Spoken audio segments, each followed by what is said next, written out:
প্ৰথমতেতো নমস্কাৰ সকলোকে। আজি ভিডিঅ'টোলৈ সকলোকে স্বাগতম জনাইছোঁ। মই আবেলি ঘৰৰ পৰা ওলাই আহি দেখিলোঁ যেন বাবুক দেখিলোঁ যদি তাৰ ওচৰলৈ যাওঁ। সি মোক মাতি ক'লে ব'লা ফটো মাৰিব যাওঁ। ফটো মাৰিব যাম যদিতো ভালেই লাগিব ন, সন্ধিয়া সময়ত ভিউটো ভাল হৈ থাকে। মই লাটু আৰু বাবু তিনিজন মিলি গৈ থাকিলোঁ। গৈ আমি প্ৰথম পালোঁগৈ মিকিৰ ভেটা বীৰজকাক পালোঁগৈ। বীৰজকাকত দেখোঁ যেন পুলিচ ৰখি আছে। আগতো গ'লেতো প্ৰব্লেম হ'ব, আমাৰতো হেলমেট নাই, তিনিজনৰ এজনৰ হেলমেট নাই, গ'লেতো প্ৰব্লেম হ'ব। সেইকাৰণে আমি বেক চাইডে ঘূৰি গুচি আহিলোঁ। ঘূৰি গুচি আমি প্ৰথম পালোঁগৈ দুভিপাৰা পালোঁ। চালোঁ বাৰু কিনো পাম, এফালে যাই লৈ চালোঁ যেন দুভিপাৰাতে ভিউটো আৰু ভাল হৈ আছে।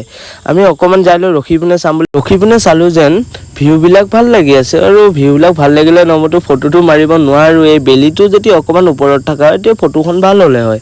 বেলিটোৱে ডুব খাই গ'লে একো ক'তনো ফটো মাৰি, সেইকাৰণে তিনিজন এনেকৈয়ে ঘূৰি ফুৰিছোঁ। বাবু আৰু মই ৰখি পিনে খালি ভিউ চাই ফুৰিছোঁ। ভিউটোতো চায়ে ভাল লাগিছে, ফটো মাৰিলেতো আৰু ভাল লাগিব। বাৰু আমি ফটো নামাৰি তিনিজনে আকৌ ঘূৰি গুচি আহিলোঁ। আজি ভিডিঅ'টোলৈ ইমানতে সমাপ্ত। সকলোৱে লাইক কমেণ্ট শ্বেয়াৰ কৰিবা। নেক্সট ভিডিঅ'লৈ ৱেইট কৰক।